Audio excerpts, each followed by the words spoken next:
Hello everyone, welcome to नौकरी4।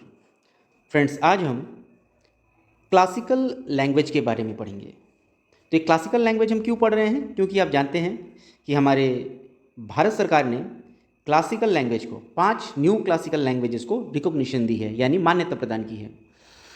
तो नमस्कार, मेरा नाम है शेखर प्रसाद। मैं आप सभी का स्वागत करता हूं नौकरीपुर करंट अफेयर्स में। फ्रेंड्स, ये जो मैं आपके लिए वीडियोस लेके आ रहा हूं, ये video RRB, NTPC, SSC GD, Assam police और असम गवर्नमेंट की 3rd और 4th ग्रेड की होने वाली परीक्षाओं के लिए बहुत ही ज़रूरी टॉपिक्स हैं। तो चलिए शुरू करते हैं आज का हमारा क्लास। जैसा कि आप यहाँ देख पा रहे हैं कि government grants classical language status 5 Indian languages Marathi, Pali, Prakrit, Assamese and Bengali. यानी कि भारत सरकार ने 5 क्लासिकल लैंग्वेजेस को, यानी कि जो ध्रुपद लैंग्वेज असमीज में कहा जाता है, इनको जो है रिकॉग्निशन दी है, जिसमें मराठी, पाली, प्राकृत, असमीज और बंगाली शामिल है। तो ये देखिए, क्लासिकल लैंग्वेज होता क्या है? What is classical language? इसका कुछ डेफिनेशन है, तो इसी डेफिनेशन को आज हम समझेंगे। चलिए देखते हैं।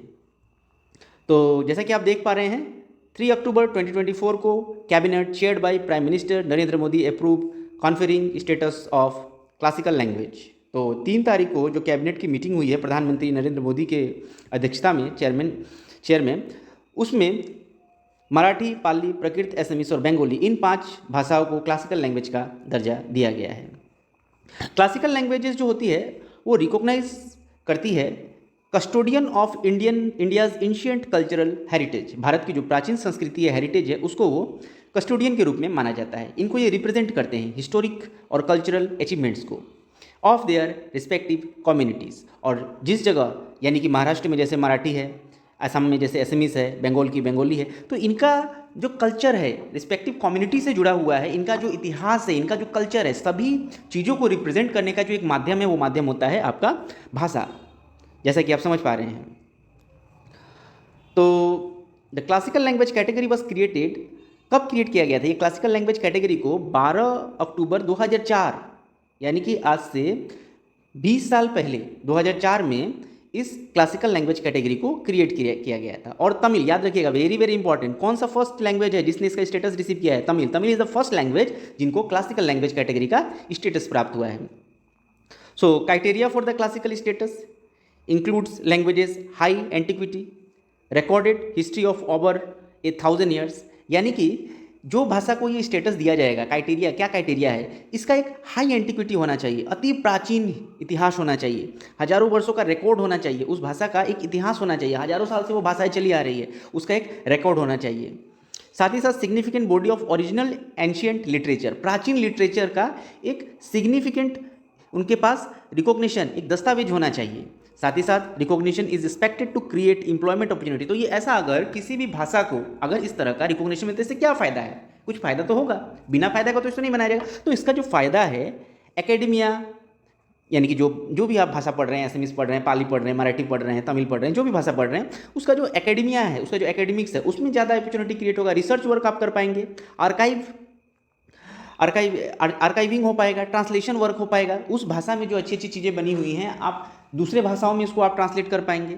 साथ ही साथ डिजिटल मीडिया, जैसे कि आप जानते हैं कि हमारे असमीज़ को भी आजकल डिजिटल मीडिया, आप असमीज़ कीबोर्ड को डेवलप किया गया है, जिसके द्वारा आप असमीज़ को टाइप कर सकते हैं। बाकी और भाषाओं को भी किया जा सकता है, हिंदी को किया जा सकता है, और भी भाषाओं को किया जाता है through the preservation of digitalisation. तो इन भाषाओं को अगर क्लासिकल लैंग्वेज का दर्जा मिलता है तो उनको डिजिटलाइजेशन करने में, प्रिजर्वेशन करने में, उस पर ज़्यादा ध्यान दे पाती है गवर्नमेंट। इसमें ज़्यादा से ज़्यादा साहित्य डेवलप होते हैं, रिसर्च वर्क होते हैं, बहुत सारे स्कॉलर्स इस पर रिसर्च कर पाते हैं, जिससे इस भाषा का जो इतिहास है उसके बारे में और बहुत सारी नई नई जानकारियाँ सामने निकल के आती है। तो फ्रेंड्स, क्लासिकल लैंग्वेज रिकॉग्निशन होने के साथ साथ हमारी जो भी स्टेटस है, वो स्टेटस इन भाषाओं को प्राप्त हो चुका है। लैंग्विस्टिक एक्सपर्ट कमिटी, इनके द्वारा क्लासिकल लैंग्वेज का जो क्राइटेरिया है वो निर्धारित किया गया है। तो देखिए कुछ क्राइटेरियाज क्या क्या दिए हैं। हाई एंटिक्विटी, अर्ली टेक्स्ट, मैंने पहले ही बताया, 15 से 2000 साल पुराना इतिहास होना चाहिए। A body of ancient literature text होना चाहिए, हेरिटेज जनरेशंस होना चाहिए, इसके स्पीकर्स होने चाहिए, बोलने वालों की संख्या अधिक होनी चाहिए, नॉलेजेबल टेक्स्ट होने चाहिए, पोएट्री, इपिग्राफिकल, इंस्क्रिप्शनल एविडेंस होने चाहिए। इसके साथ क्लासिकल लैंग्वेजेस का जो लिटरेचर है, current could be late forms of the of shoots, यानी कि क्लासिकल लैंग्वेज किस रूट से आया है, हाँ, ये डिस्कन्टिन्यूएशन नहीं होना चाहिए, डिसकंटिन्यूएशन इसका नहीं होना चाहिए।